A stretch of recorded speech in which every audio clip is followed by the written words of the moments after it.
দর্শক, আমি শাহরিয়ার মিম এই মুহূর্তে যুক্ত রয়েছি রংপুরের যে শরিয়াতপুর এলাকা থেকে। আপনাদেরকে জানিয়ে রাখি যে এখানে কিন্তু রংপুর যে 4 পীরগাছা কাউনিয়া যে আসন রয়েছে, সেই আসনে জাতীয় পার্টির প্রার্থী মাহবুবা রহমান তাকে কিন্তু হেনস্থা করার অভিযোগ উঠেছে এনসিপি সমর্থকদের বিরুদ্ধে। এ নিয়ে কিন্তু এখানে উত্তেজনা ছড়িয়ে পড়েছে। আমরা এখান থেকে আপনাদের সঙ্গে যুক্ত হয়েছি, এখান থেকে কিন্তু আমরা আপনাদেরকে দেখানোর চেষ্টা করছি এখানকার সর্বশেষ অবস্থা।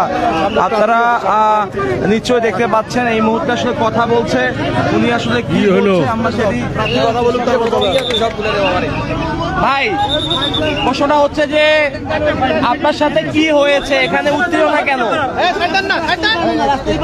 আমি আমার নির্বাচনী এলাকা থেকে হায়দ্রাবাদ জায়গাটা আছে, হায়দ্রাবাদ থেকে আমার এক আত্মীয়র বাড়ি থেকে আমি চলে আসতেছিলাম।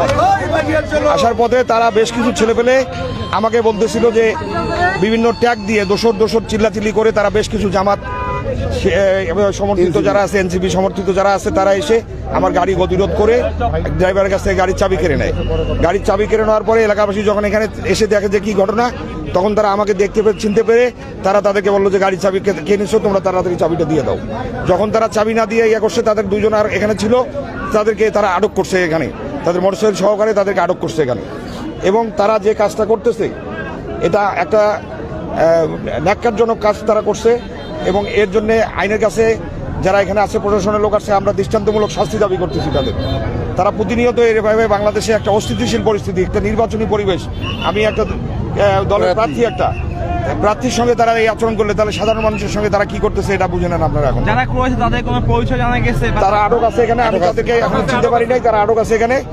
প্রশাসন আসছে, প্রশাসনিকভাবে আমরা দাবি রাখতেছি প্রশাসন তাদেরকে। আপনাদের দলের কিছু সমর্থক বা সাধারণ এখানে যারা ভোট আছে তারা বলতেছে আপনার কাছে নাকি চাঁদা দাবি করা হয়েছিল।